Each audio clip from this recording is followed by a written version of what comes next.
Assalomu alaykum kelinjonlar. Siz undik boqsam, erta bahorgacha agar 10 ta undik olib boqsam, oz bola don yeydimi deb o'ylayapsiz-a? Mana bunaqa yapon tovuqchalardan ong, donni ozgina yeydi, lekin yiliga 3-4 martadan jo'ja ochirib olsangiz bo'ladi. Faqatgina kamroq tuxum ochadi, 9 tadan qo'yasiz. Bolasini juda ham yaxshi katta qiladi. Ochib bo'p bolasini katta qilib bo'lgandan keyin ajrata 10 ta tuxum qo'ya yana ko'rib bo'ladi. 10 ta tuxum qo'ya yana ko'rib bo'ladi. Ana bir hovli jo'ja. Agar yapon tovuqlaridan 10 ta olsangiz, sizga yaxshigina foyda.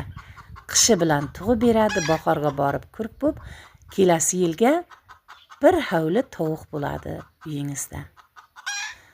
Obuna bo'lib qo'ying. Videolarni to'liq holatda YouTube kanalida kuzatib borishingiz mumkin. Instagram, TikTok, Facebook bu kanallarda yarim holatida qo'yib boraman. Agar qiziqsangiz, YouTube kanaldagi hamma tovuqlar haqidagi videolarni ko'rib chiqing. Albatta siz uchun foydali va manfaatli bo'ladi.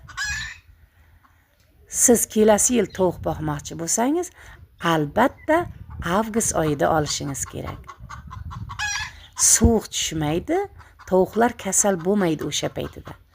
Olasiz, bahor paytiga sizga ana inkubator. Faqatgina jonli inkubator bo'ladi. Siz yana bir nimaga e'tibor bering.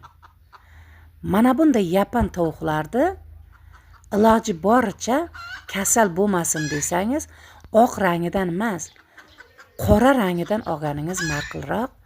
Qora rang o'ziga issiq tortadi, qishi bilan tovug'ingiz sizga tuxum qo'yib beradi.